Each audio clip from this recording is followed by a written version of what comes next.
जन्म से जिसका जैसा स्वभाव होता है वह कभी नहीं बदल सकता। आइए इसे समझने के लिए इसी पर आधारित एक बहुत ही रोचक कहानी सुनते हैं। चूहिया का स्वयंवर। गंगा नदी के तट पर कुछ तपस्वियों का आश्रम था, जहाँ याज्ञवल्क्य नाम के ऋषि रहते थे। एक दिन वो नदी के किनारे आचमन कर रहे थे। उसी वक्त आकाश में एक बाज अपने पंजे में एक चूहिया को दबाए जा रहा था, जो उसकी पकड़ से छूटकर ऋषि के पानी से भरी हथेली में जा गिरी।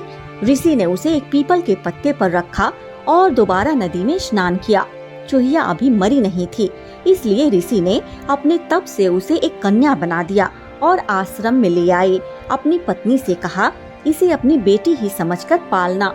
दोनों नहीं संतान थे, इसलिए उनकी पत्नी ने कन्या का पालन बड़ी प्रेम से किया। कन्या उनके आश्रम में पलते हुए 12 साल की हो गई, तो उनकी पत्नी ने ऋषि से उसके विवाह के लिए कहा। ऋषि ने कहा, मैं अभी सूर्य को बुलाता हूँ, यदि यह हाँ कहे तो उसके साथ इसका विवाह कर देंगे। ऋषि ने कन्या से पूछा तो उसने कहा, यह अग्नि जैसा गर्म है, कोई इससे अच्छा वर बुलाइए। तब सूर्य ने कहा, बादल मुझसे अच्छे हैं, जो मुझे ढक लेते हैं। बादलों को बुलाकर ऋषि ने कन्या से पूछा तो उसने कहा, यह बहुत काले हैं, कोई और वर ढूंढिए।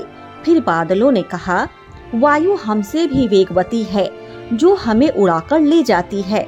तब ऋषि ने वायु को बुलाया और कन्या की राय मांगी, तो उसने कहा, पिताजी, यह तो बड़ी चंचल है, किसी और वर को बुलाइए।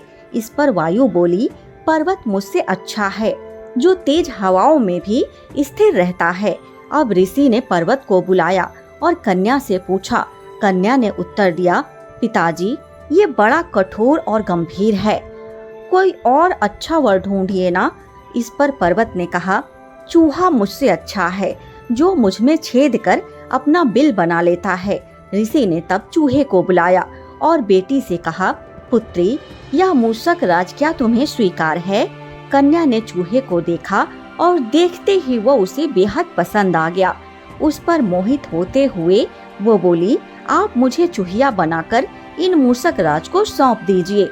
ऋषि ने तथास्तु कहकर उसे फिर चूहिया बना दिया और मूषक राज से उसका स्वयंवर करा दिया। इस कहानी से हमें ये सीख मिलती है कि जन्म से जिसका जैसा स्वभाव होता है वह कभी नहीं बदल सकता। राधे राधे।